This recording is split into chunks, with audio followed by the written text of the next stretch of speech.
Nah, teman-teman yang dirahmati Allah SWT, kalau kita ngomongin tentang hijrah yang memang bertepatan dengan apa yang sedang kita alami sekarang, sebagian besar dari kita ini mungkin baru berhijrah. Ada yang hijrah status. Hijrah status itu dari pacaran jadi nggak pacaran. Ada yang hijrah pekerjaan, dari yang riba meninggalkan riba. Ada yang hijrah penampilan, dari yang nggak berhijab sekarang sudah berhijab, Masya Allah. Ada yang hijrah perilaku, dari yang tadinya marah-marah, emosi, sekarang lebih kalem. Ada yang hijrah dari dosa, yang tadinya punya banyak dosa, maksiat, sekarang mulai beribadah, mulai belajar taat kepada Allah. Dan banyak lagi varian-varian dari hijrah kita yang intinya dari yang buruk kepada yang baik. Nah, dalam proses hijrah ini, apapun varian dan bentuk hijrah kita, maka ada satu sunnatullah yang berlaku kepada semua orang yang berhijrah. Mau itu nabi, para sahabat, orang-orang solih sebelum kita, semua mereka akan menjalani sebuah proses dari sunnatullah dalam berhijrah. Mau dia hijrah dari pekerjaan riba, mau dia hijrah dari ninggalin pacaran, mau dia hijrah dari membuka aurat jadi pakai hijab, apapun bentuk hijrahnya, semuanya akan mengalami sebuah fase, mengalami sebuah proses yang sudah Allah jadikan sebagai sunnatullah dalam berhijrah. Tinggal nanti kita memperhatikan bentuk dari sunnatullah itu dalam proses hijrah kita apa. Semuanya ngalami. Para ulama mengatakan dalam hijrah itu ada dua fase yang akan dialami oleh semua orang yang melakukan proses hijrah. Ada dua fase yang ada di dalam sunnatullah yang saya sebutkan tadi. Jadi semua orang yang berhijrah pasti akan mengalami dua fase, dua tahapan, dua adegan besar dalam proses hijrahnya. Fase yang pertama kata ulama adalah fase ibtila. Fase ibtila. Dan fase yang kedua adalah fase tamkin.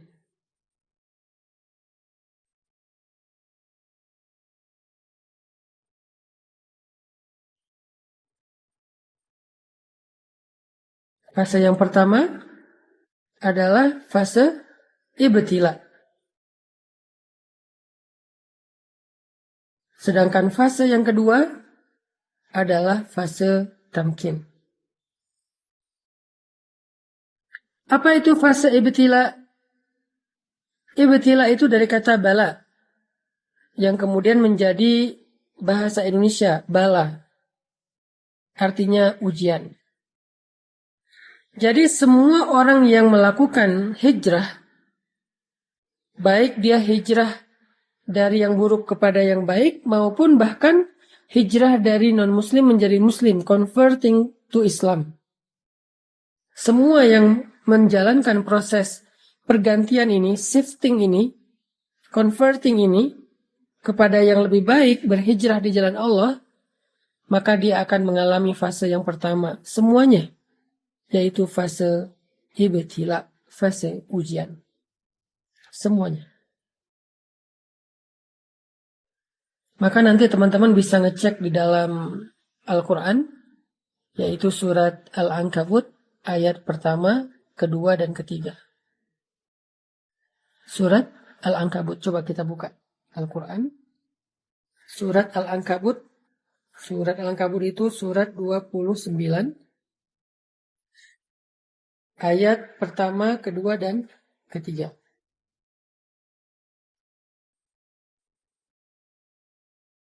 Coba teman-teman perhatikan apa firman Allah di dalam Surat Al-Ankabut ayat 1-3.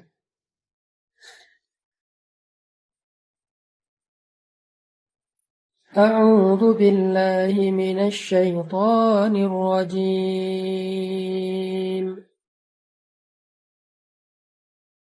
Bismillahirrahmanirrahim.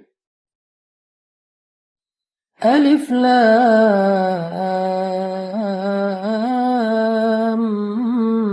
Mim.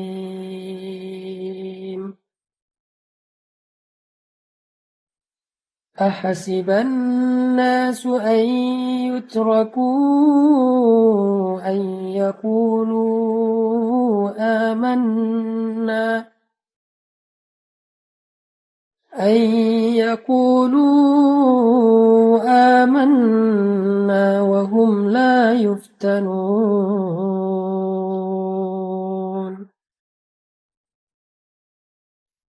ولقد فتنا الذين من قبلهم فليعلمن الله الذين صدقوا وَلَيَعْلَمَنَّ الْكَاذِبِينَ.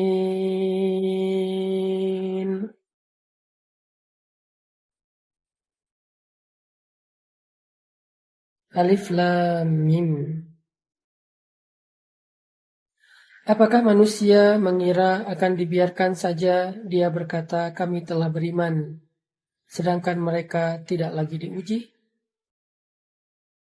Padahal sungguh kami telah menguji orang-orang sebelum mereka.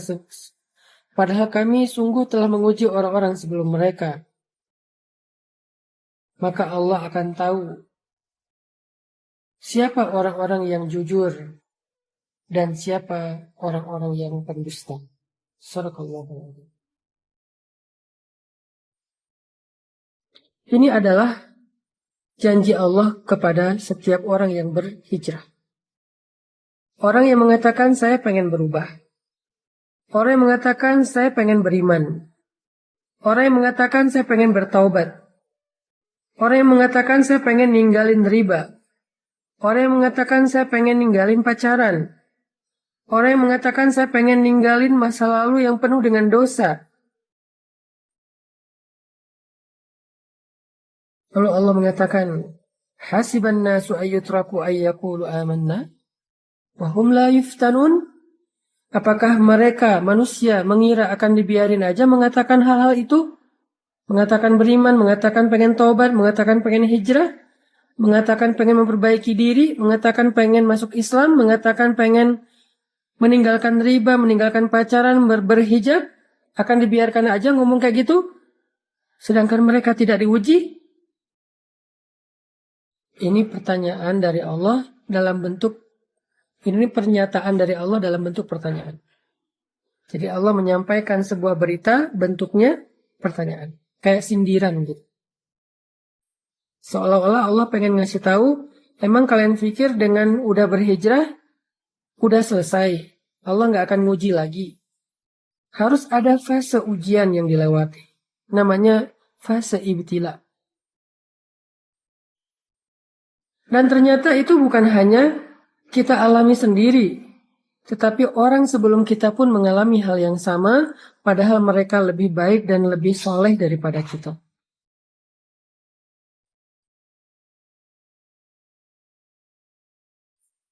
وَلَقَدْ فَتَنَّ الَّذِينَ مِنْ قَبْلِهِمْ فَلَيَعْلَمَنَّ اللَّهُ الَّذِينَ صَدَقُوا وَلَيَعْلَمَنَّ الْكَاذِبِينَ. Dan sungguh kami sudah pernah menguji orang-orang sebelum mereka, sehingga Allah tahu siapa di antara mereka yang benar, yang jujur, dan siapa di antara mereka yang dusta.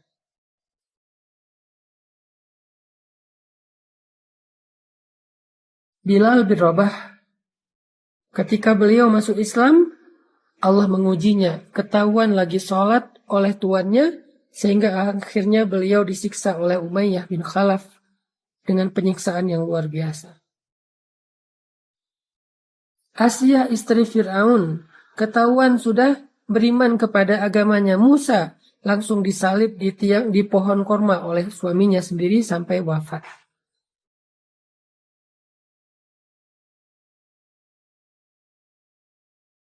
Begitu juga dengan sahabat-sahabat yang lain, orang-orang soleh yang lain, para anbiya. Ketika mereka berjalan di jalan Allah, apakah itu dakwah, apakah itu masuk Islam, apakah itu berhijrah, ketika mereka melangkah di jalan Allah, maka fase pertama yang akan mereka lalui adalah fase ibtila. Semuanya sama.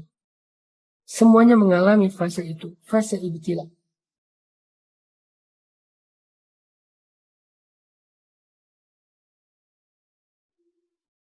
Semuanya mengalami itu. Cuman varian dan bentuk dari ibtila dan ujian itu yang beda-beda antara satu dengan yang lain, teman-teman. Jadi kita nggak sendiri. Orang yang lebih soleh dari kita pun mengalami. Kalau kita protes bilang, ya Allah kenapa saya? Enggak, bukan kita doang. Kita mungkin kegeeran kalau kita bilang, kenapa saya? Atau mungkin kita salah kias, salah membandingkan. Melihat ada orang yang berhijrah tapi kayaknya dia mulus-mulus aja proses hijrahnya. Jangan-jangan kita nggak tahu. Jangan-jangan kita nggak terlalu dekat dengan dia. Jangan-jangan kita salah sangka tentang dia.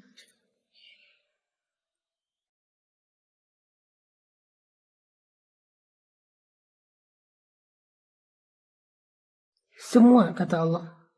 Semua orang yang berhijrah, semua orang yang melangkah di jalan Allah, pasti akan diuji dengan ujian-ujian. Ibtila. Lalu Allah menggambarkan 3 jenis ujian di dalam Al-Quran surat Al-Baqarah. Supaya kita bisa merenungkan mana dari 3 jenis ujian ini yang kita alami. Allah mengatakan di dalam surat Al-Baqarah, Am hasibtum an tadkhulul jannah walamma ya'tikum mathalul ladzina khalau min qablikum. Apakah kalian mengira, sama dengan surat Al-Ankabut, apakah manusia mengira? Kalau sekarang apakah kalian mengira? Apakah kalian mengira bahwa kalian akan begitu saja masuk ke dalam surga, sedangkan belum datang kepada kalian ujian-ujian yang pernah dialami oleh orang sebelum kalian? Jadi kalau tadi, apakah manusia mengira akan dibiarkan saja mengatakan beriman padahal belum diuji? Kalau sekarang, apakah kalian mengira akan masuk surga begitu aja padahal kalian belum diuji? Walamma ya'tikum mathalul ladzina khalau min qablikum. Padahal belum datang kepada kalian ujian-ujian yang pernah datang kepada orang sebelum kalian. Sama maksud dari ayatnya.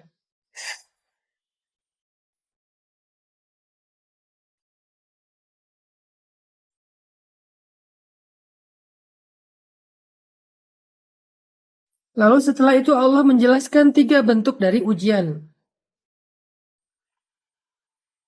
3 bentuk ujian. Ujian yang pertama kata Allah, Massathumul ba'sa. Mereka diberikan ujian fisik. Waddarra. Mereka diberikan ujian harta. Wazulzilu. Mereka diuji dengan ujian perasaan.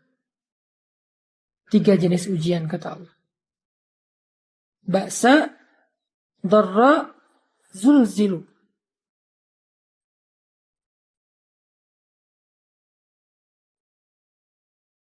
Ada ujian fisik, ada ujian harta, ada ujian perasaan. Tergantung dengan orangnya, kondisinya, bentuk hijrahnya. Kalau tadi kita membaca mbaknya sedang diuji dengan ujian harta. Yang ketika dia meninggalkan pekerjaan yang ada ribanya, maka kemudian dia tidak mendapatkan pekerjaan lain sehingga dia sekarang mengalami kesulitan secara finansial. Ini ujian dharra, ujian harta. Massathumul ba'sa wad-dharra wazulzilu. Mereka ditimpa dengan ujian fisik, ujian harta, dan ujian perasaan. Dan Allah menggambarkan istilah ujian perasaan itu dengan kata-kata zulzilu, diguncang. Rasanya itu kayak tergoncang. Ini adalah fase yang Allah janjikan kepada semua orang yang berhijrah. Nggak ada yang enggak. Semua ngalami. Ada yang mengalaminya ujian fisik, lelah, sakit. Kalau sahabat dulu disiksa. Ada yang mengalami ujian harta, ditipu orang, kelaparan, bangkrut, nggak punya kerjaan, nggak punya penghasilan, habis hartanya. Ada yang diuji dengan ujian perasaan. Disakiti, ditinggalkan, dikhianati, dihina, dicela, dicemooh, digibahin, difitnah, dan seterusnya. Semuanya mengalami salah satu dari 3 ujian ini atau ketiga-tiganya.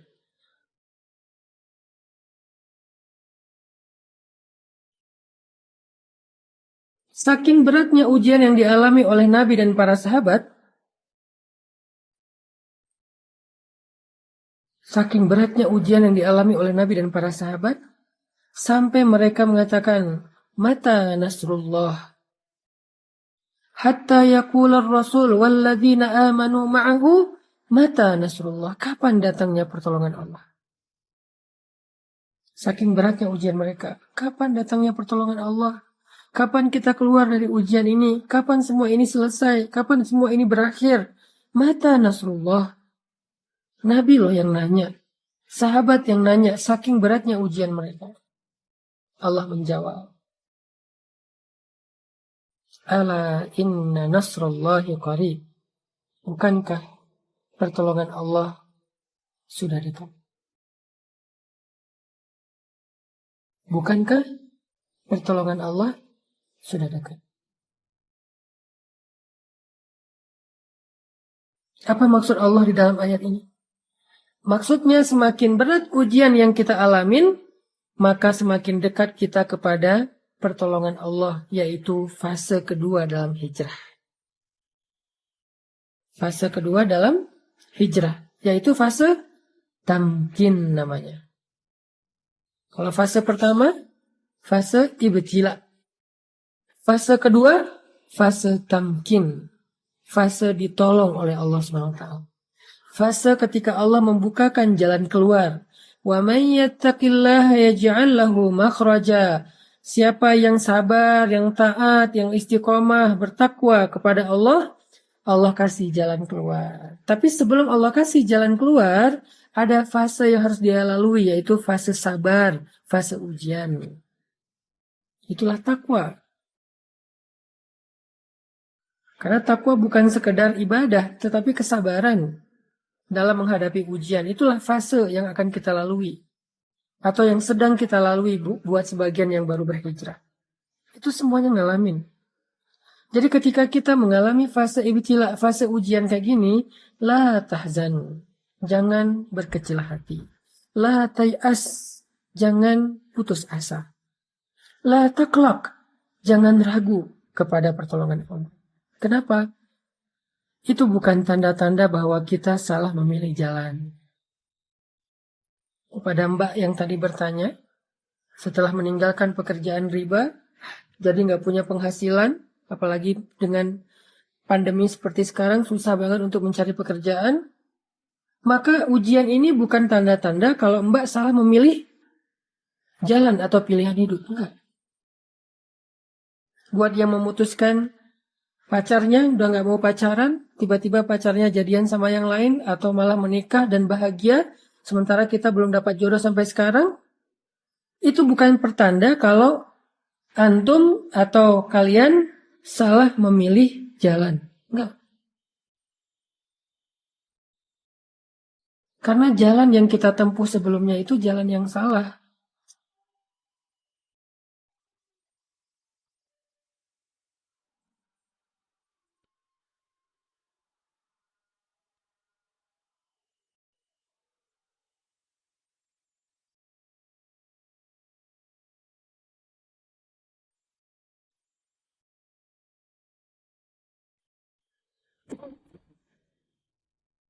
Nunggu bakso tahu lewat dulu.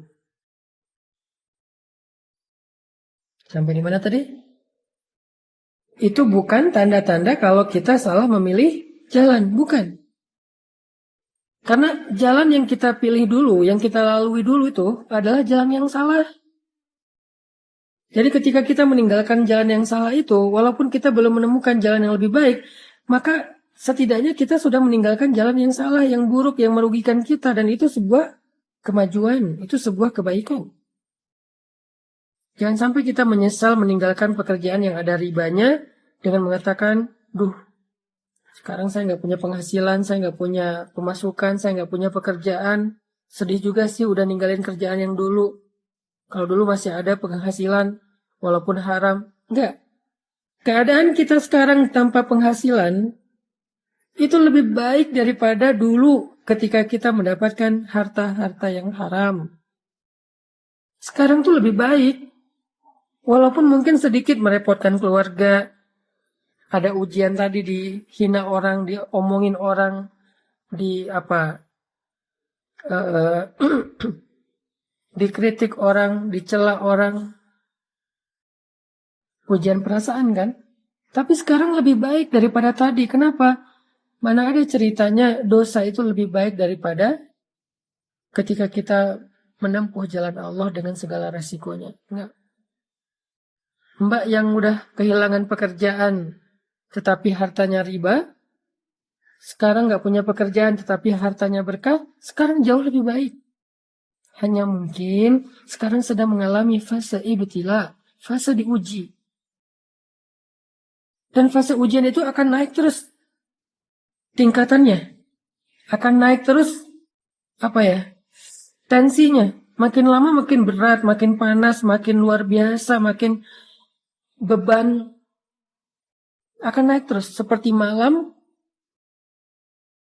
yang semakin lama semakin gelap, semakin lama semakin dingin, semakin lama semakin sunyi, semakin lama semakin ngantuk. Kayak gitu memang fasenya, kayak orang panas naik terus, kayak orang demam naik terus panasnya. Tapi ketika udah berada di puncak, udah berat banget nggak ketahan lagi, sampai kita bertanya kapan selesainya semua ini, kapan berakhir dan segala macam, Allah menjawab teriakan kita. Allah menjawab pertanyaan kita. Kata Allah, ala inna nasrallahi qarib. Sungguh pertolongan Allah udah dekat, wahai hambaku. Jangan berputus asa. Jangan menyerah dulu. Pertolongan Allah udah dekat. Sabar dikit aja lagi. Karena kalau kamu menyerah sekarang, maka sia-sia semua kesabaranmu selama ini. Karena udah hampir sampai. Kalau balik arah lagi, jauh lagi tuh. Udah tempuh aja perjalanan ini. Sabar dikit gak punya penghasilan sekarang. Sabar dikit kalau kita jadi single, jomblo sendiri, gak ada siapa-siapa. Di usia yang segini belum dapat jodoh. Dikit lagi. La taklak, jangan ragu sama janji Allah. Innahu la yukhliful mi'ad. Allah gak pernah ingkar janji. Masih ingat kisah ibu Musa yang menghanyutkan bayinya ke sungai Nil? Apakah Allah ingkar janji? Masih ingat kisah perang Badar, para sahabat yang ditolong oleh para malaikat? Apakah Allah ingkar janji? Masih ingat cerita Musa hijrah ke Madian kemarin? Apakah Allah ingkar janji? Masih ingat cerita-cerita yang kita bahas di live berikutnya, kisah-kisah yang ada di dalam Al-Quran sebagai bukti apakah Allah ingkar janji? Kalla, sama sekali enggak. Jadi jangan ragu, jangan sampai kita suuzon sama Allah, jangan sampai kita ngerasa bahwa kita salah pilih jalan, lalu kita menyesal sudah memilih jalan Allah ini, jalan hijrah. La taqlaq, jangan meragukan Allah. La tahzan, jangan berkecil hati. La tay'as, jangan berputus asa. Ala inna nasrallahi qarib. Pertolongan Allah sebentar lagi akan datang. Udah on the way. Pertolongan Allah udah on the way. Bentar lagi sampai. Jangan sampai kita cancel ordernya. Padahal kurirnya udah hampir sampai tuh di depan rumah kita. Dikit lagi. Kenapa Allah tunggu lama banget? Kenapa Allah kasih saya waktu sampai kayak gini? Fala ya'lamannallahu alladhina sadaqu wa la ya'lamannal kadhibin. Allah pengen lihat siapa dari kita yang layak mendapatkan betapa istimewanya pertolongan Allah. Siapa dari kita yang layak mendapatkan rahmat Allah? Siapa dari kita yang layak mendapatkan perhatian Allah? Yang layak mendapatkan cinta Allah? Dan itu nggak mudah. Cinta Allah itu terlalu istimewa. Cinta makhluk aja kita berjuang, masa cinta Allah dapatnya gratisan? Kalau gitu Allah hitung-hitungan dong sama kita. Bukan. Allah pengen mengajarkan kita tentang sabar. Allah pengen mendewasakan kita. Allah pengen melatih kebijaksanaan kita. Seandainya Allah berikan surga itu secara gratis tanpa beramal, maka nggak akan ada bedanya antara orang yang baik dengan orang yang jahat. Berarti Allah nggak adil dong, memperlakukan sama antara orang yang baik dengan orang yang jahat. Orang yang menyakiti orang lain tetap masuk surga, pembunuh tetap masuk surga, yang mengambil hak orang lain tetap masuk surga, yang zalim, yang kejam tetap masuk surga. Kan nggak adil. Kebaikan Allah itu adalah ketika Allah bersikap adil kepada hambanya. Tetapi Allah selalu membuka pintu maaf, taubat, dan ampunan bagi mereka yang mau memperbaiki diri. Sebanyak apapun dosanya, fala ubali, kata Allah, aku nggak peduli. Kita harus memahami Allah itu secara utuh, nggak boleh parsial. Jadi, jangan putus asa, jangan berhenti berharap, jangan berhenti bersabar, jangan U-turn dulu.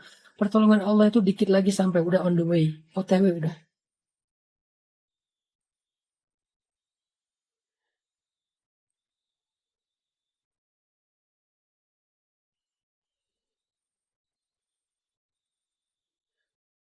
Allah juga berfirman, وَلَنَبْلُوَنَّكُمْ بِشَيْءٍ مِّنَ الْخَوْفِ وَالْجُوعِ وَنَقْصٍ مِّنَ الْأَمْوَالِ وَالْأَنفُسِ وَالثَّمَرَاتِ.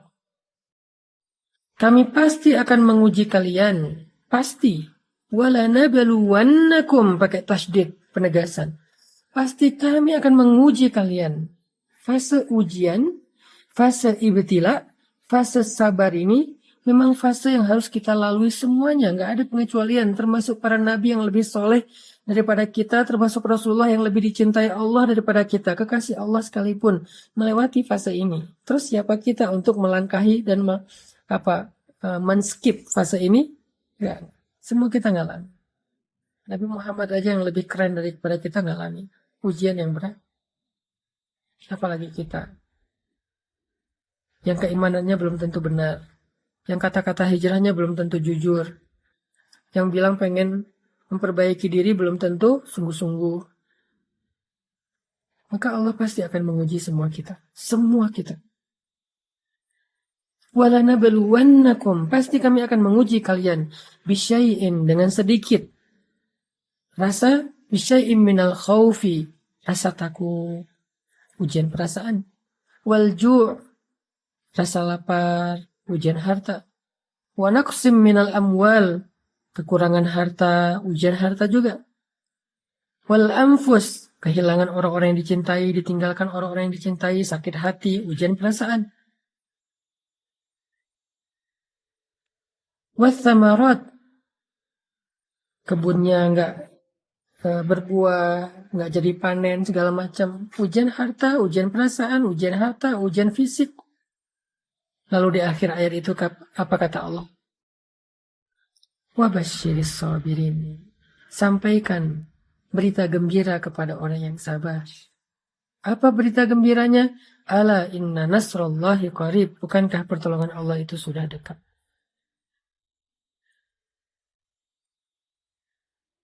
Tetap harus melewati fase sabar, fase ujian. Ini buat yang bertanya, banyak sih yang nanya tentang masalah ini. Ustadz, saya sudah hijrah. Ada yang bilang, Ustadz, saya udah ninggalin, gak mau pacaran lagi. Tapi gimana ya sekarang? Saya takut dia jadian sama yang lain. Saya takut kehilangan dia. Aslinya saya gak bisa ngelupain dia. Saya punya perasaan sama dia. Cuman saya juga gak mau berbuat dosa dan segala macam. Wabasyiris sabirin. Sampaikan berita gembira kepada orang yang sabar. Sampaikan berita gembira kepada orang yang sabar. Ustadz, saya udah hijrah, udah memakai hijab, tetapi sejak saya berhijab kok hidup saya banyak masalah. Kok ujian datang silih berganti nggak selesai-selesai. Perasaan dulu sebelum saya berhijrah, sebelum saya memperbaiki diri, hidup saya asik-asik aja nggak ada masalah. Kenapa sekarang bertubi-tubi? Apa Allah nggak suka dengan pilihan saya untuk berhijrah? Jangan suudzon. La tusi'udzon. Apalagi kepada Allah. Itu artinya kita sedang mengalami fase yang pernah dialami oleh orang-orang sebelum kita. Itu artinya kita sedang berjalan di atas jalan yang pernah yang pernah dilalui oleh Rasulullah dan para sahabat. Itulah fase ibtila. Berapa lama Ustadz? Allahu a'lam. Masing-masing orang, masing-masing kasus berbeda. Ada yang sehari, ada yang seminggu, ada yang sebulan, ada yang setahun, ada yang lebih dari setahun, ada yang sampai 10 tahun. Allah lebih tahu. Tetapi Allah nggak hanya ngasih kita ujian biasanya. Cuman yang kita lihat, yang kita record, yang kita notice itu kan cuman ujiannya. Padahal nikmatnya Allah kasih itu banyak banget.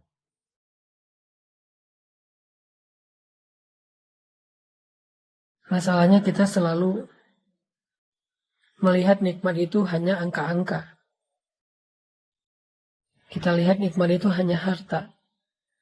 Padahal kadang-kadang ada yang lebih berharga daripada harta. Coba antum renungkan. Kalau disuruh pilih. Antum punya uang 1 miliar. Lalu pulang ke rumah. Nggak mendapatkan senyum dari istri. Nggak mendapatkan senyum dari anak. Karena mereka semuanya nggak Allah berikan keberkahan. Bukan anak yang salih.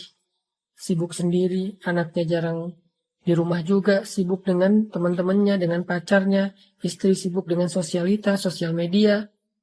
Rumah tangga. Cekcok dengan anak itu jarang ngobrol. Bahkan anak suka membantah. Apakah menurut teman-teman uang yang bermiliar-miliar itu menjadi sesuatu yang nikmat? Atau dengan seseorang laki-laki yang pulang ke rumah dengan membawa harta yang pas-pasan. Rezeki pendapatan yang cukup, nggak berlebih. Tetapi baru dia juga sampai di rumah, anaknya langsung lari keluar manggil ayah ayah dengan suara lantangnya, dengan senyumannya yang penuh dengan rasa bahagia. Istrinya menyambutnya dengan senyuman yang penuh kehangatan, kangen sama suaminya. Disediakan makanan, mereka semuanya nunggu ayahnya pulang untuk makan bareng. Mana yang mau antum pilih? Kalau harus memilih antara uang yang banyak tetapi kehilangan kebahagiaan keluarga, atau uang yang cukup dan keluarganya bahagia. Jadi nggak selalu nikmat itu berbentuk harta ataupun angka-angka. Bahkan ketika kita dipilih oleh Allah untuk mendapatkan hidayah, lalu kita berhijrah, bukankah itu nikmat yang sangat besar? Dipilih oleh Allah untuk belajar Al-Quran, karena Al-Quran ini adalah kalimat yang istimewa, hanya orang-orang istimewa yang akan melantunkannya. Bukankah itu nikmat yang sangat besar?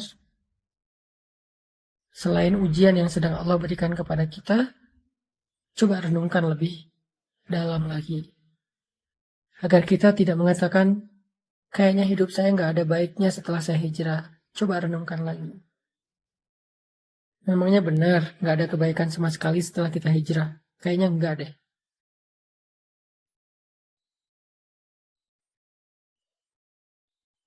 Makanya teman-teman yang dirahmati Allah SWT, fase pertama yang akan kita lalui dalam proses hijrah itu adalah fase ibtila. Semua orang alami.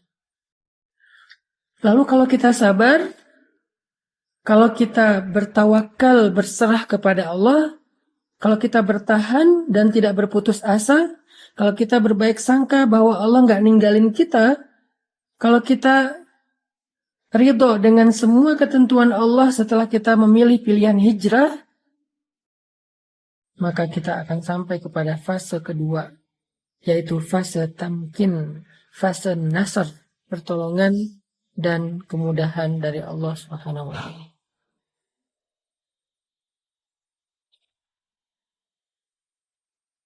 Allah akan berikan pertolongan yang tidak disangka-sangka. Itulah fase yang kedua, yaitu fase tamkin. Di fase ini Allah berfirman, Yaj'al lahu makhraja. Allah kasih dia jalan keluar.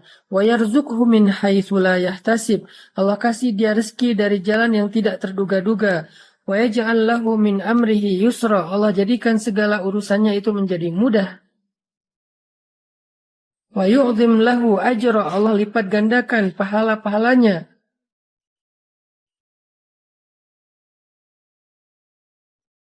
Fase tamkin. Fase ketika Allah menolongnya. Fase ketika Allah SWT memberikan kejutan untuk dia. Tunggu deh. Allah tuh gak pernah ingkar janji loh. Allah itu gak pernah ingkar janji. Jadi tunggu deh. Pasti kita akan mendapatkan kejutan dari Allah. Itu pasti. Yang perlu kita kuatkan sekarang adalah kesabaran kita. Bukan mempertanyakan ada nggak apa yang Allah janjikan. Itu udah nggak perlu dipertanyain. Karena Allah nggak pernah ingkar janji.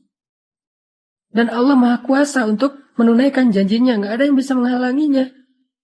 Kalau kita kadang-kadang walaupun kita baik, bisa aja ingkar janji gara-gara emang nggak bisa menunaikannya. Ada masalah, ada halangan. Kalau Allah nggak ada halangan.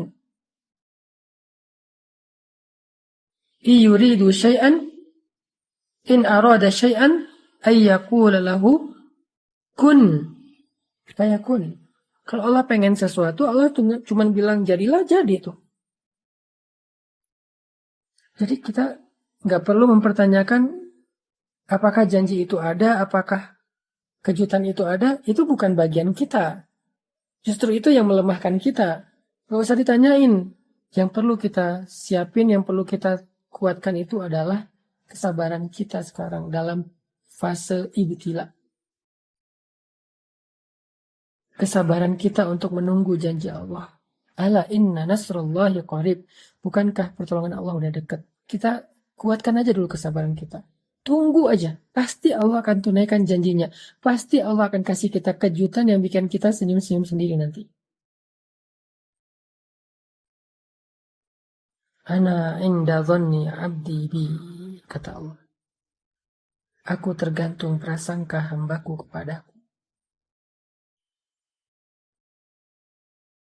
Jangan sampai kita terbersih pikiran dan prasangka yang gak baik tentang Allah.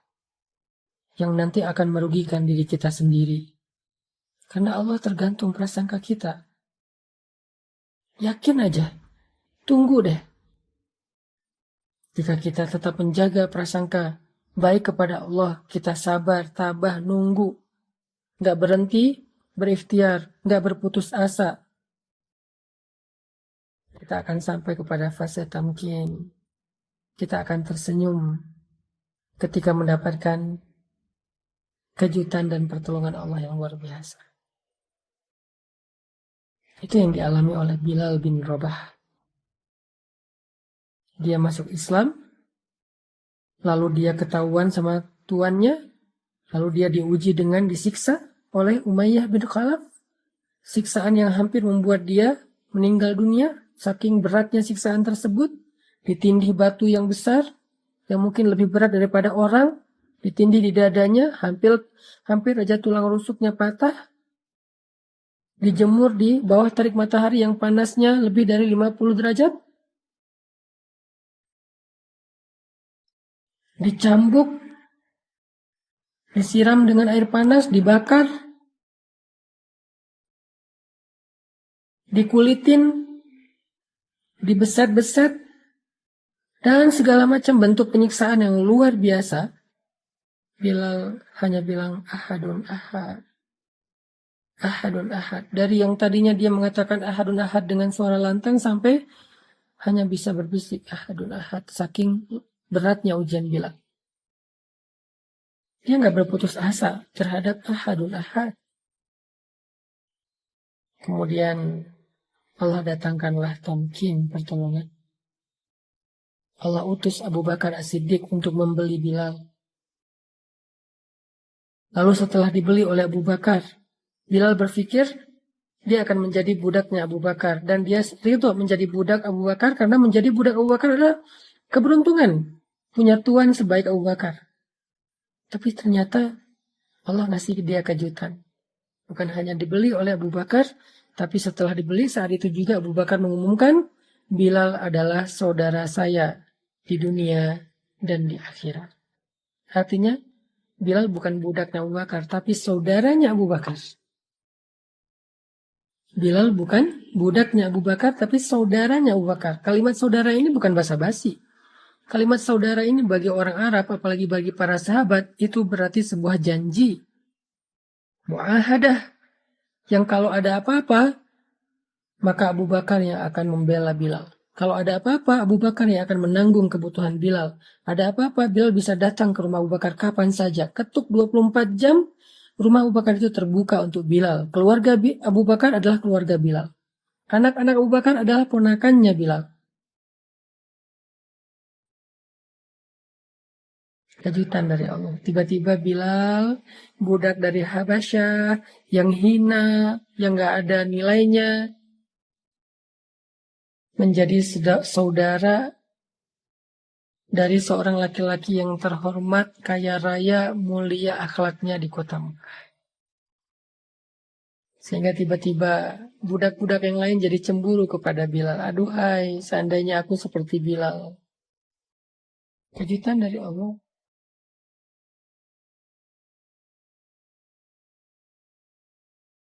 Semua budak-budak cemburu sama Bilal. Terutama temannya Bilal yang bernama Wahsy. Dia pengen jadi kayak Bilal. Dia pengen mendapatkan keistimewaan yang didapatkan oleh Bilal. Diangkat menjadi saudara pemuka Quraisy, dan itu belum pernah terjadi dalam sejarah perbudakan di kota Mekah. Belum pernah terjadi. Ada budak diangkat menjadi saudara pemuka Quraisy, itu nggak ada. Menjadi saudara orang biasa aja nggak ada, apalagi pemuka Quraisy. Terhormat banget. Keesokan harinya, penampilan Bilal udah berubah. Dia udah nggak pakai lagi baju budak yang compang-camping, yang kasar. Abu Bakar memberinya baju yang baru. Abu Bakar memberinya baju baru. Abu Bakar memberinya tempat tinggal yang layak di sebelah rumah Abu Bakar. Abu Bakar memberikannya pekerjaan, dan dia bekerja untuk diupah, bukan bekerja sebagai budak. Keesokan harinya, tiba-tiba Bilal jalan di jalan kota Mekah. Dan ketika bertemu dengan Wahsy, temannya yang sesama budak dulu, Wahsy sampai pangling lihat Bilal yang sekarang udah berubah banget. Walaupun tetap baik, tetap humble, tetapi penampilannya udah berubah banget. Orang-orang Mekah yang tadinya memandang Bilal dengan pandangan hina, sekarang kalau berpapasan dengan Bilal, mereka menghormati Bilal.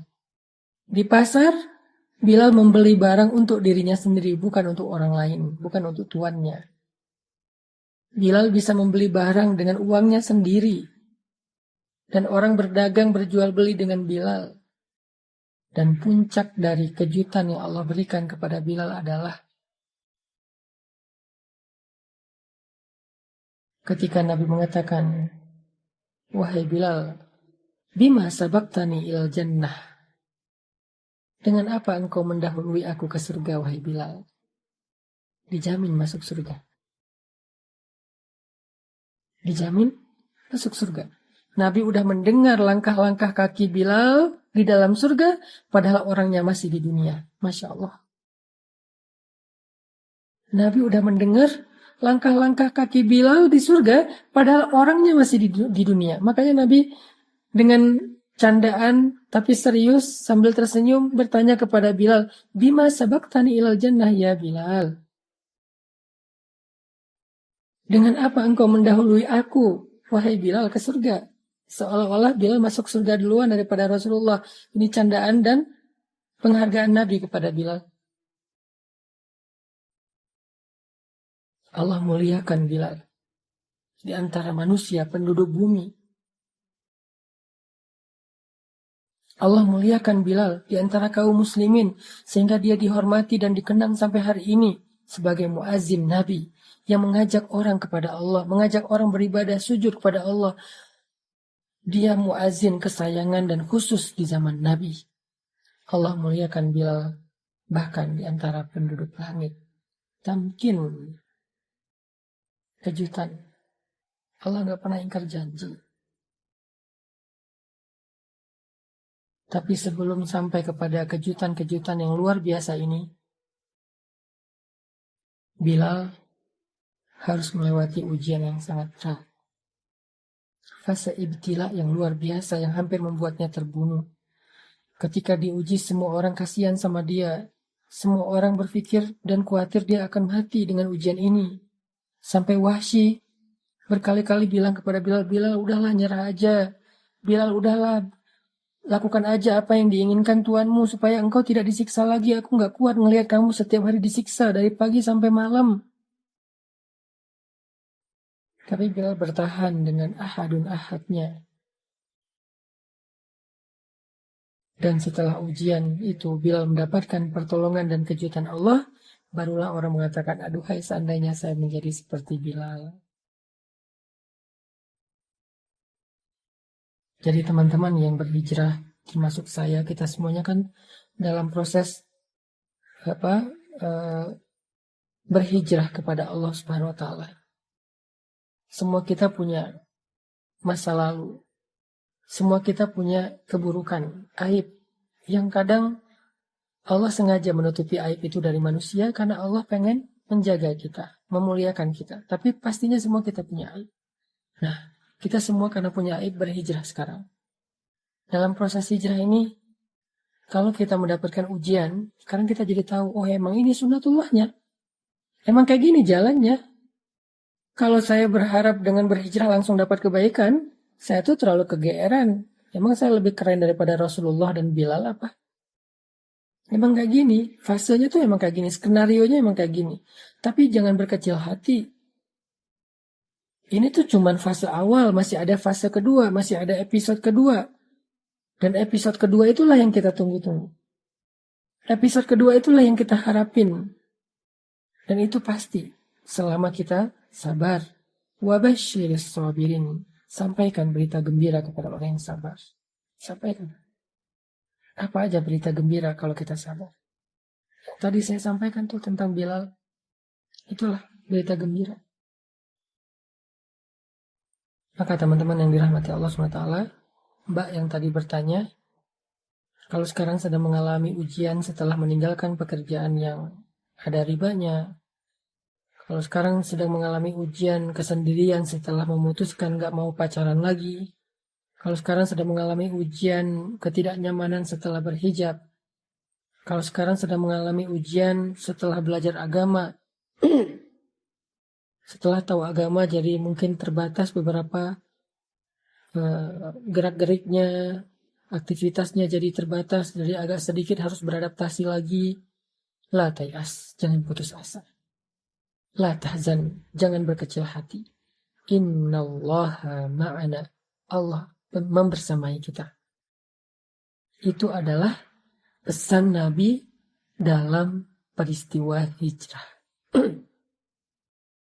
Apa pesan Nabi dalam peristiwa hijrah? Yang paling fenomenal dan legend banget. La tahzan. Innallaha ma'ana. Itulah pesan hijrah. Jangan sedih. Allah bersama kita. Kenapa Nabi berpesan demikian? Karena Nabi tahu hijrah itu gak mudah. Karena Nabi tahu hijrah itu prosesnya berat. Karena Nabi tahu hijrah itu pasti awalnya ada ujian. Maka Nabi mengatakan sebagai bekal bagi semua yang mau berhijrah, mengikuti langkah dan jalannya Nabi, la tahzan, innallaha ma'ana. Jangan berkecil hati, jangan bersedih, jangan berputus asa, jangan khawatir, jangan ragu. Allah bersama dengan kita. Itu aja yang jadi modal kita dalam proses hijrah. Pegang kata-kata Nabi itu. La tahzan innallaha ma'ana. Pegang kata-kata Allah. Wabasyiris sabirin. Agar kita bisa melalui fase ibtila kita. Jangan pernah berandai-andai kita sampai ke tamkin sebelum.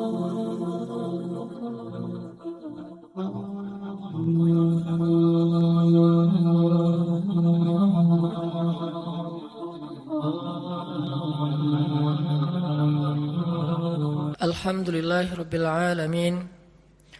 Hamdan katsiran tayyiban mubarakan fih kama yuhibbu rabbuna wa yarda. Ashhadu an la ilaha illallah wahdahu la syarika lah wa ashhadu anna Muhammadan abduhu wa rasuluhu la nabiyya ba'dah. Allahumma salli wa sallim wa barik ala sayyidina Muhammadin kama dzakarahu adh-dzakirun al-akhyar. Wa salli wa sallim wa barik ala sayyidina Muhammadin makhtalafa al-lail wan nahar. Wa salli wa sallim wa barik ala sayyidina wa habibina wa maulana Muhammadin wa ala al-muhajirin wal ansar. Ibadallah, usikum wa nafsi bitaqwallah. Wa tazawwadu fa inna khairaz zadi taqwa. Inna akramakum indallahi atqakum. Fattaqullaha mastata'tum. ولقد قال الله تعالى في القرآن الكريم أعوذ بالله من الشيطان الرجيم يا أيها الذين آمنوا اتقوا الله حق تقاته ولا تموتن إلا وأنتم مسلمون. Jamaah Jumat yang dirahmati Allah Subhanahu wa taala.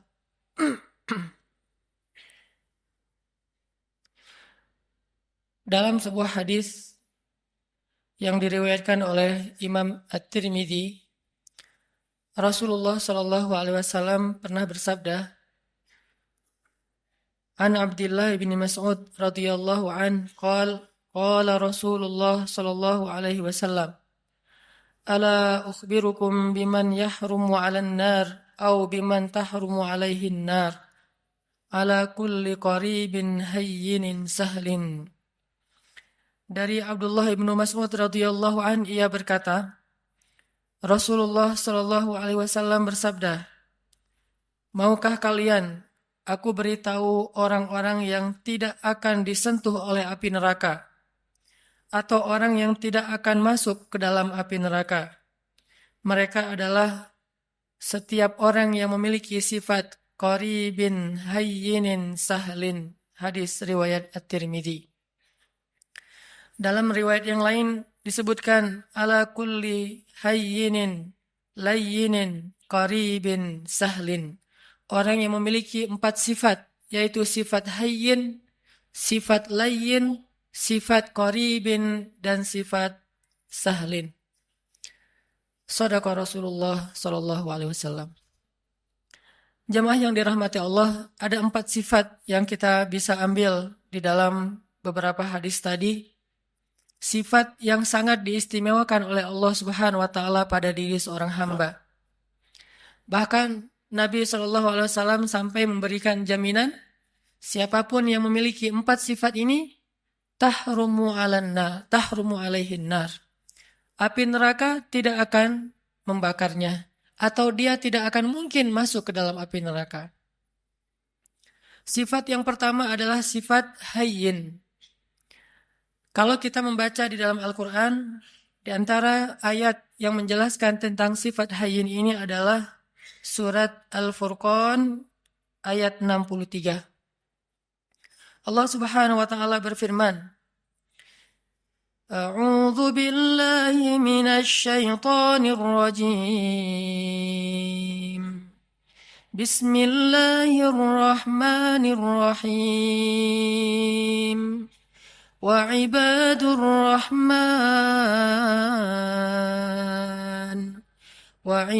الرحمن الذين يمشون على الأرض هونا وإذا خاطبهم الجاهلون قالوا سلاما. Sadaqallahul azim. Di antara ciri hamba Allah yang dicintai oleh Allah yang Maha Rahman adalah yamshuna 'alal ardi hauna. Orang yang berjalan di muka bumi dalam keadaan haunan atau hayyinan. Haunan atau hayyinan, para ulama menerjemahkan adalah orang yang memiliki sifat tawadhu, rendah hati. Dan sifat rendah hati ini adalah sifat dasarnya seorang hamba. Bahkan kalau kita memberi judul terhadap ayat yang pertama turun kepada Nabi SAW, maka ayat yang pertama turun kepada Nabi itu ada dua judul atau dua tema besar. Tema yang pertama adalah tentang kebesaran Allah, dan tema yang kedua adalah tentang kehinaan seorang hamba. Itulah ayat yang pertama turun kepada Nabi. Iqra bismi rabbikal ladzi khalaq. Ini ayat tentang kebesaran Allah. Khalaqal insan min 'alaq. Ini tentang kerendahan makhluk. Atau Iqra wa rabbukal akram. Allah yang maha mulia. Alladzi 'allama bil qalam. Yang maha tahu segala sesuatu dan mengajarkan ilmu kepada manusia. 'Allamal insan ma lam ya'lam. Mengajarkan kepada manusia apa yang sama sekali mereka tidak tahu. Jadi kalau kita mau ngasih judul terhadap ayat atau wahyu yang pertama turun kepada Nabi SAW, ternyata yang berhubungan dengan makhluk, ayat yang pertama turun itu adalah ayat tentang tawadhu, ayat tentang rendah hati. Rendah diri bahkan di hadapan Allah dan rendah hati di hadapan makhluk. Karena ini adalah sifat dasarnya seorang hamba. Tidak mungkin disebut hamba ketika dia meninggikan diri, menganggap dirinya mulia, menganggap dirinya di atas, menganggap dirinya tinggi. Karena dasarnya seorang hamba itu adalah rendah. Sehingga ketika seorang hamba meletakkan dirinya pada status yang Allah telah tempatkan dia, baru Allah akan memuliakan dia. Tidaklah seseorang bersedekah kecuali hartanya akan bertambah, dan tidaklah seseorang merendahkan dirinya kecuali Allah akan mengangkat derajatnya. Tapi sebaliknya, ketika seorang hamba menempatkan dirinya di posisi yang lebih tinggi, maka Allah akan menjatuhkan dia sebagaimana Allah menjatuhkan iblis. Ana khairum min, saya lebih baik daripada dia, kata iblis. Maka sejak saat itu iblis diusir dari surga dan dikutuk untuk selama-lamanya.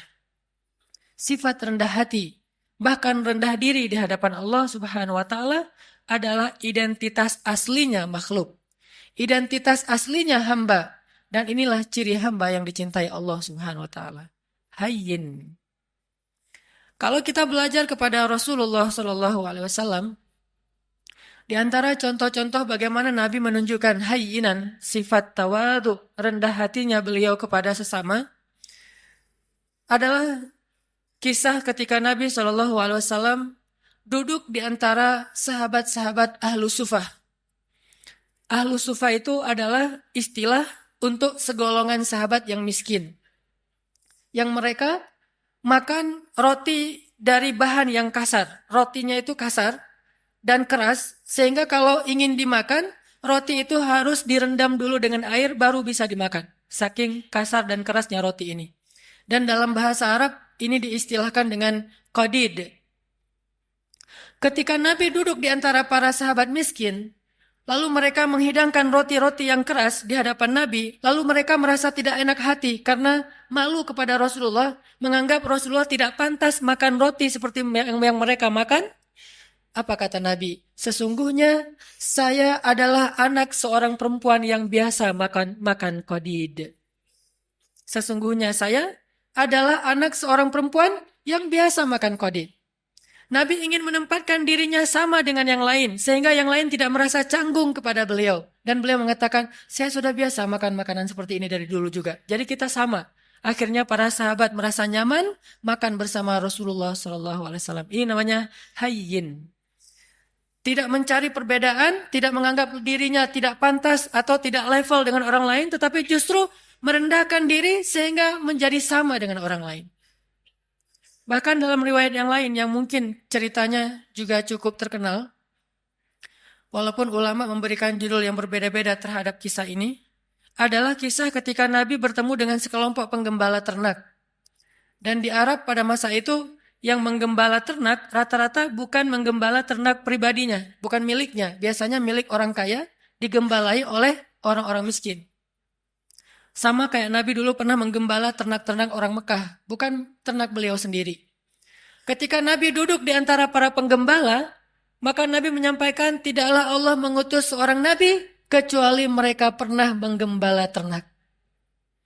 Kenapa Nabi mengatakan ini? Mungkin ada ulama yang memberi judul hadis ini dengan judul tentang karakter building, tentang leadership. Tetapi jangan lupa bahwa angle lain dari kisah ini adalah sesungguhnya Nabi mencari persamaan antara beliau dengan orang di sekelilingnya. Bahwa beliau mengatakan, tidaklah Allah mengutus seorang Nabi kecuali pernah menggembala ternak. Seolah-olah menggembala ternak itu adalah pekerjaan yang mulia. Dan membuat mereka tidak pesimis, tidak rendah diri di hadapan Nabi Shallallahu Alaihi Wasallam. Ini adalah cara-cara cerdas Nabi Shallallahu Alaihi Wasallam dalam menyampaikan akhlak, menunjukkan akhlak hayyin, rendah hati di antara para sahabat. Banyak lagi hadis-hadis yang luar biasa, kisah-kisah bagaimana Nabi rendah hati di antara orang lain, di antara para sahabat. Bahkan ketika Nabi Shallallahu Alaihi Wasallam berbicara dengan anak kecil, maka Nabi akan jongkok supaya setara ukuran tubuh beliau dengan tubuh anak kecil. Tidak berbicara seolah-olah beliau adalah seorang atasan kepada anak kecil yang bekerja di rumah beliau seperti Anas bin Malik. Ini bahasa-bahasa hainan, orang-orang yang rendah hati di hadapan makhluk. Dan Allah Subhanahu wa taala seringkali mengingatkan manusia tentang sifat rendah hati dengan cara menyebutkan asal muasal penciptaan manusia. Hampir semua ayat tentang penciptaan manusia ada pesan moral tentang hainan, rendah hati di dalamnya. Tidakkah kalian perhatikan dari apa kalian diciptakan? Ada ayat diciptakan dari tanah, ada ayat diciptakan dari dua manusia yaitu Adam dan Hawa. Ada ayat yang diciptakan dari setetes air yang hina. Ada ayat yang diciptakan dari segumpal darah. Intinya adalah kalian harus tahu diri bahwa kalian sebetulnya bukan siapa-siapa. Allah lah yang telah memberikan kepada kalian kehormatan dan kemuliaan. Intinya adalah rendah hati. Hampir semua ayat tentang penciptaan manusia ada pesan tentang rendah hati di dalamnya. Makanya Nabi SAW mengatakan, di antara 4 sifat yang paling dicintai Allah kepada makhluk adalah hayyin, sifat rendah hati. Memandang orang lain sama dengan dirinya. Dan di antara makna sombong atau takabur adalah merendahkan orang lain dan menganggap dirinya lebih baik daripada orang lain. Jamaah yang dirahmati Allah Subhanahu wa taala. Sifat yang kedua, hayyinin layyin. Layyin ini secara bahasa artinya bertutur kata dengan bahasa yang lemah lembut. Kalau kita memperhatikan bagaimana Islam bisa memadukan antara lemah lembut dengan ketegasan, ini menunjukkan betapa akhlak dalam Islam itu sempurna. Karena banyak orang yang tidak bisa memadukan dua hal ini. Seolah-olah ketika bersikap lemah lembut, dia menjadi lemah. Dan ketika bersikap tegas, dia menjadi kasar. Padahal tegas dan kasar sesuatu yang berbeda, lemah dan lembut juga sesuatu yang berbeda. Layyin dan tegas, lemah lembut dan tegas, sesuatu yang bisa dipadukan. Karena dua-duanya akhlak yang mulia. Mustahil dua akhlak mulia itu tidak bisa dipadukan. Itu mustahil. Yang tidak mungkin dipadukan adalah akhlak mulia dan akhlak yang tercela. Maka kalau ketegasan kita sepakati sebagai akhlak mulia, pasti mungkin sekali untuk memadukan ketegasan dengan sikap lemah lembut. Bahkan salah satu ayat yang cukup jelas mengajarkan kepada kita tentang sikap lemah lembut dalam situasi apapun adalah ayat ketika Allah mendidik Musa dan Harun ketika mengutus keduanya untuk berdakwah kepada Firaun.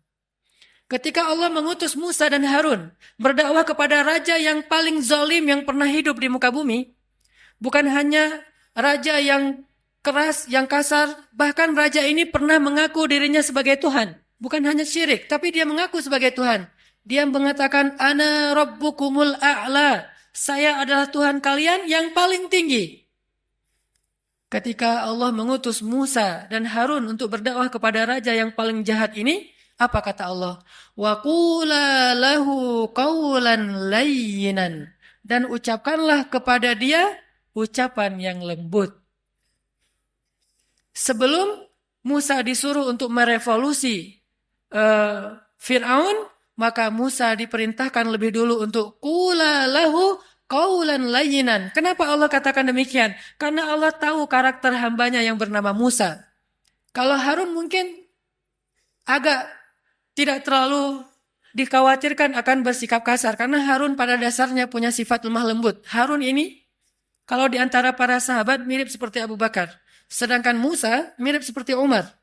Memang terkenal dengan kerasnya terhadap kebatilan. Sehingga sebelum Musa bersikap keras atau tegas kepada Fir'aun, maka Allah memberi dia briefing, memberi dia nasihat, qula lahu qawlan layyinan. Katakanlah kalian berdua kepada dia ucapan yang lemah lembut. Dan perhatikan juga kisah Ibrahim ketika berdakwah kepada ayahnya. Begitu ayahnya marah-marah kepada Ibrahim, bahkan mengancam akan merajam Ibrahim, apa kata Ibrahim? Qala salamun alaik. Sa'astaghfiru laka rabbi innahu kana bi hafiyya. Kata Ibrahim, salam. Nggak apa-apa wahai ayah, aku akan minta ampun untukmu kepada Tuhanku. Sesungguhnya Tuhanku sangat baik kepadaku. Qaulan layyinan, sebelum kalimat-kalimat yang lain. Bahkan Nabi SAW bersabda, sesungguhnya Allah itu maha lembut dan mencintai kelembutan. Dan Allah akan memberikan kebaikan melalui jalan yang lembut yang tidak diberikan dengan cara-cara yang kasar. Maka muncullah salah satu kisah yang cukup fenomenal dalam kehidupan Nabi tentang sifat lemah lembut adalah adegan ketika ada seorang laki-laki Badui buang air kecil di dalam Masjid Nabawi. Ini masjid tersuci nomor 3 di dunia bagi kaum muslimin. Setelah Makkah, nomor 2 bahkan setelah Makkah, kemudian Nabawi, kemudian Masjidil Aqsa. Ada orang Badui, dan orang Badui ini dalam istilah Arab disebut A'rabi, orang yang tidak berpendidikan baik, orang yang belum paham Islam, bahkan belum masuk Islam. Dia ngelihat ada kayak tembok gitu, dia buang air kecil di situ. Lalu para sahabat berdiri ingin memarahi dia. Nabi mengatakan, tunggu, biarkan dia, jangan sakiti dia. Karena kalau dia ditahan atau dicegah, itu akan menyakiti dia, udah terlanjur. Maka biarkan dia, jangan sakiti dia. Setelah dia selesai dengan hajatnya, maka Nabi kemudian ingin mengambil air, tetapi para sahabat mendahului beliau dan membersihkan kotoran laki-laki tadi. Setelah selesai, Nabi memanggil dia, lalu mengajak dia berbicara baik-baik. Walaupun tidak disebutkan secara detail, apa yang Nabi ucapkan kepada laki-laki ini, tetapi kesimpulannya dengan kelembutan Nabi bertanya tentang siapa namanya, dari mana asalnya, lalu memberi nasihat, ini tempat apa, kenapa tidak boleh buang air kecil di sini. Setelah Nabi menasihatinya baik-baik, akhirnya dia kemudian masuk Islam. Dan setelah dia masuk Islam, dia berdoa kepada Allah, ya Allah, rahmatilah saya dan juga Rasulullah SAW, yang lain jangan. Sampai dia berdoa seperti itu, rahmati saya dan Rasulullah saja, yang lain jangan. Karena dia sebel sama yang lain, sama Rasul dia cinta. Kemudian Nabi tersenyum dan mengatakan, kalau berdoa jangan berdoa seperti itu, doakanlah kebaikan buat semuanya. Baru dia katakan, ya Allah rahmati saya, rahmati Rasulullah, rahmati kami semuanya. Sikap lemah lembut. Termasuk juga ada seorang laki-laki di zaman Nabi yang seringkali merencanakan untuk membunuh Nabi SAW. Sampai suatu ketika dia berhasil ditangkap oleh para sahabat, dibawa ke Madinah.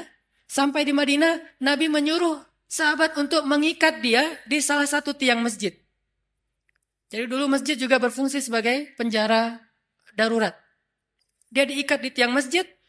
Setiap kali Nabi datang ke masjid, Nabi tersenyum kepada dia dan bertanya, bagaimana kabarmu? Awalnya dia marah. Udah tahu diikat, nanya kabar. Terus Nabi datang lagi, dia ditanya, gimana kabarmu hari ini? Gimana kabarmu hari ini? Terus Nabi bertanya. Intinya Nabi menyapa dia, walaupun dia musuh. Dan ternyata lama-kelamaan dengan sapaan Nabi yang lembut, tulus, dan senyum Nabi yang luar biasa, akhirnya dia menjawab, baik wahai Muhammad. Bagaimana kabarmu? Baik wahai Muhammad. Lalu Nabi mengatakan, lepaskan ikatan dia. Setelah dilepaskan ikatannya, Nabi bertanya kepada dia, menurutmu apa yang harus kami lakukan kepadamu?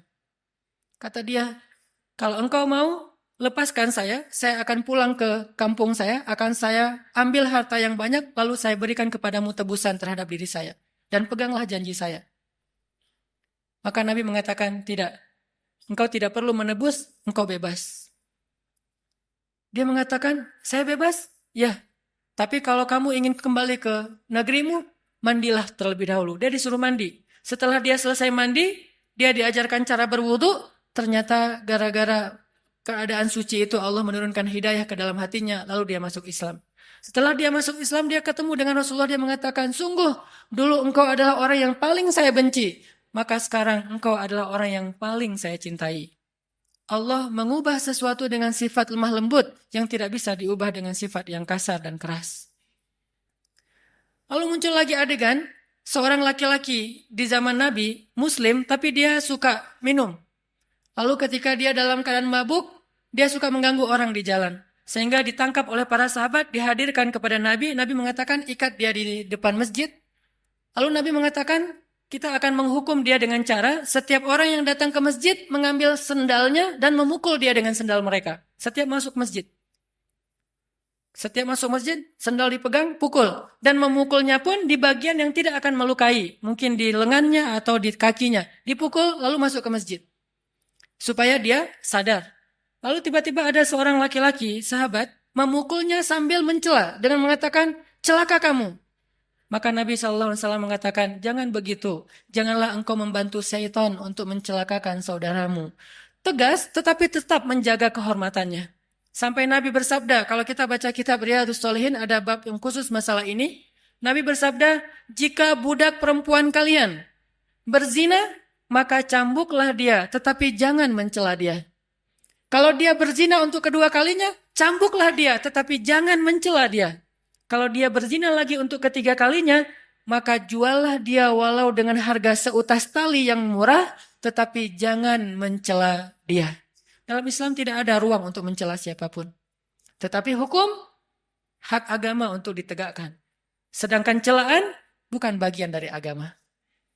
Ini sikap lemah lembutnya Islam tanpa kehilangan ketegasannya.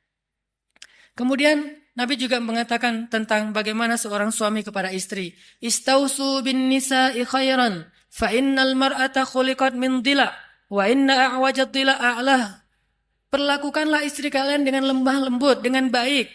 Karena sesungguhnya perempuan itu tercipta dari tulang rusuk. Dan tulang rusuk yang paling bengkok itu yang atasnya. Jika kalian terlalu kaku, keras, mereka akan patah. Dan jika kalian membiarkan mereka tetap bengkok, istausu bin nisa'i khairan. Perlakukan mereka dengan lemah lembut. Ini diantara banyak sekali riwayat-riwayat tentang pentingnya sifat lemah lembut, walaupun bukan berarti tidak ada ketegasan sama sekali. Yang ketiga, setelah hayyinin, rendah hati, layyinin, lemah lembut, ada sahlin. Sahlin itu mudah dan memudahkan. Kalau ke dirinya easy going, kalau ke orang lain itu dia sangat gampang, enjoy gitu. Tidak terlalu mempersulit urusan orang lain. Dan saking ingin memudahkan urusan orang lain, Nabi SAW sering kesulitan sendiri. Saking ingin memudahkan urusan orang lain, sampai beliau sering kesulitan sendiri. Di antaranya, suatu saat Nabi sedang berada di pasar, tiba-tiba ada seorang perempuan, kemudian meminta Nabi, hei anak muda temenin saya belanja. Nggak tahu kalau itu Rasulullah. Ditemenin sama Nabi, angkat barang-barangnya sampai selesai semuanya, kemudian diantarkan ke rumahnya sehingga Nabi jadi tidak menyelesaikan hajatnya sendiri demi memudahkan urusan orang lain. Karena Allah berfirman, siapa yang memudahkan urusan saudaranya di dunia, maka Allah mudahkan urusan-urusan dia nanti di akhirat. Dan kita tahu akhirat itu hari ketika urusan akan sangat sulit dan kepayahan. Nabi memudahkan. Bahkan dalam sebuah riwayat yang juga cukup terkenal, suatu pagi Nabi SAW lapar, kemudian beliau datang ke dapur istrinya membuka-buka, kalau bahasa kita mungkin membuka panci gitu, ingin mencari makanan apa di dapur. Ternyata hari itu Aisyah belum memasak apa-apa. Sehingga Nabi ketika lagi buka-buka panci di dapur, tiba-tiba Aisyah muncul. Nabi tidak ingin mempersulit Aisyah, sehingga tiba-tiba Nabi mengatakan, ya Aisyah, hari ini saya berpuasa.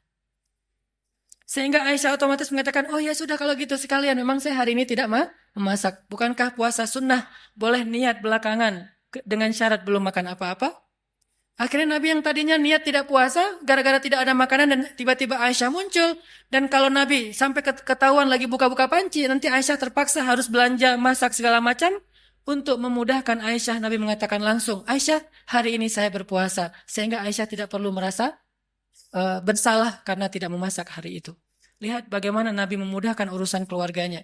Bahkan ketika ditanya kepada Aisyah, ya Aisyah, apa yang dilakukan Nabi di rumah? Aisyah mengatakan, Nabi di rumah sibuk menyelesaikan semua urusan istri-istrinya. Jadi Nabi kalau di luar, orang berlomba-lomba menyelesaikan hajat beliau, kalau di rumah, beliau justru sibuk dan tidak berhenti untuk menyelesaikan hajat keluarganya. Menyelesaikan urusan orang lain, sahlin, memudahkan. Dan Allah Subhanahu wa taala senang memudahkan urusan hamba. Yuridullahu bikumul yusra wala yuridu bikumul usra. Allah ingin memudahkan kalian dan tidak ingin mempersulit kalian. Lalu siapa kita yang ingin mempersulit urusan orang lain? Bahkan Allah saja ingin memudahkan urusan kita. Yang terakhir, jamaah yang dirahmati Allah, sifat yang dicintai Allah dari seorang hamba adalah qaribin. Qaribin ini lalu menjadi bahasa Indonesia karib, artinya dekat, akrab, tidak jaim. Orangnya itu mudah untuk bergaul. Baru kenal dengan dia langsung akrab. Dan juga bukan berarti dia terlalu sok akrab atau caper dan seterusnya, tetapi mudah bergaul dengan dia. Tidak ada jarak, tidak membuat orang sungkan. Rasulullah SAW ketemu dengan siapapun, orang itu akan mudah curhat kepada beliau. Bahkan seorang perempuan yang baru kenal beliau, dengan nyaman curhat kepada beliau. Datang seorang perempuan mengatakan, Ya Rasulullah, bukankah Allah la yastahi minal haq? Allah tidak malu kalau kita ngomong tentang suatu kebenaran? Kata Nabi, ya. Memangnya ada apa? Kata dia, ya Rasulullah, bagaimana cara membersihkan haid?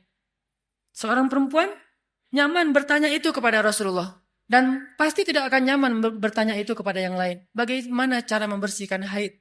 Nabi mengatakan, ya dibersihkan. Kata dia, ya tapi bagaimana? Kata Nabi, ya dibersihkan. Kata dia, ya tapi bagaimana ya Rasul? Akhirnya Aisyah yang mendengar pertanyaan ini, memegang tangannya, membawa dia masuk ke dalam dan dijelaskan secara lebih jelas, lebih detail, karena Nabi tidak mungkin menjelaskan itu kepada yang bukan mahramnya. Tapi intinya di sini, betapa seorang perempuan merasa nyaman untuk curhat, menanyakan perihalnya kepada Rasulullah, termasuk sampai turun ayat curhat di dalam Al-Quran. Tahukah kita surat curhat di dalam Al-Quran? Surat curhat itu namanya Al-Mujadalah atau Al-Mujadilah. Kalau kita baca Al-Mujadilah artinya curhat. Kalau kita baca Al-Mujadilah artinya perempuan yang sedang curhat. Sampai turun ayat tentang curhat, seorang perempuan datang kepada Rasulullah dan menanyakan perihal masalah keluarganya kepada Rasulullah SAW. Dan tidak ada orang yang datang kepada Nabi dalam keadaan kecewa. Maka jamaah yang dirahmati Allah Subhanahu wa taala, tunjukkan 4 sifat ini dalam kehidupan sehari-hari kita. Mulai dari keluarga, tetangga, siapapun, bahkan orang yang kadang kita tidak kenal di jalan. Bukankah dengan tersenyum kita bisa mencairkan suasana? Bukankah dengan sedikit mengalah itu tidak akan merugikan kita? Kita adalah muslim. Dan sebagai muslim, kita punya tanggung jawab untuk memperlihatkan bahwa Islam itu agama yang indah, agama yang terbaik. Jangan sampai agama Islam ini dicela, justru karena akhlak kita yang tidak baik. Berarti kita telah mencoleng agama kita sendiri. Barakallahu li walakum.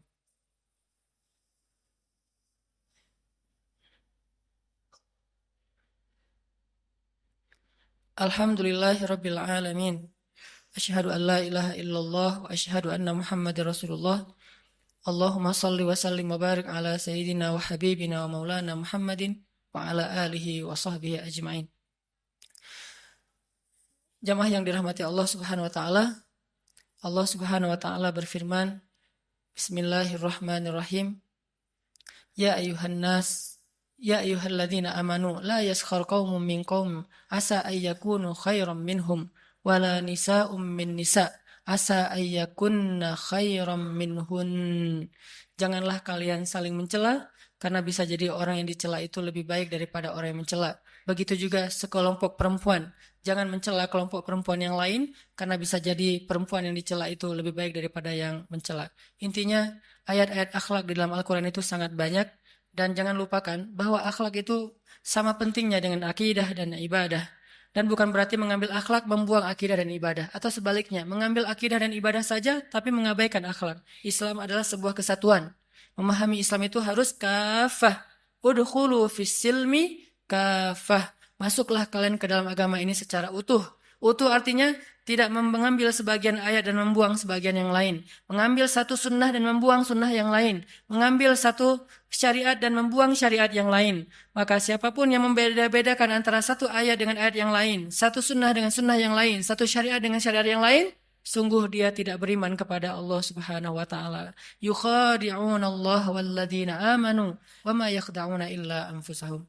Mudah-mudahan kita bisa mengamalkan ayat dan hadis-hadis tentang akhlak ini dalam kehidupan kita, dan Allah Subhanahu wa taala memberikan apa yang dijanjikan kepada kita, yaitu terhindar dari api neraka.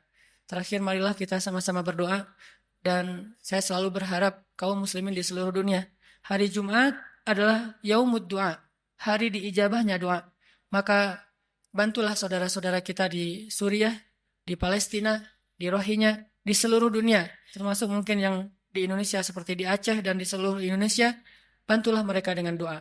Mudah-mudahan doa-doa kita akan meringankan urusan-urusan mereka dan akan mendatangkan pertolongan Allah Subhanahu wa taala kepada mereka. Bismillahirrahmanirrahim. Allahumma ighfir lana walil muslimin. Allahumma ighfir lana waliwalidayna warhamhuma kama rabbayana sighara. Allahumma inna nas'aluka al-huda wat-tuqa wal-'afafa wal-ghina. Allahumma a'inna ala dhikrika wa syukrika wa husni ibadatik. Rabbana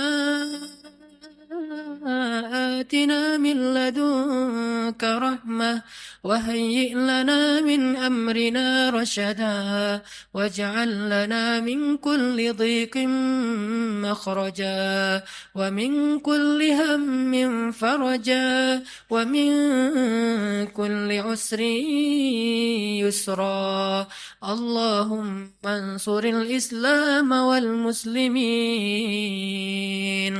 اللهم انصر المسلمين في فلسطين. اللهم انصر المسلمين في سوريا. اللهم انصر المسلمين في العراق.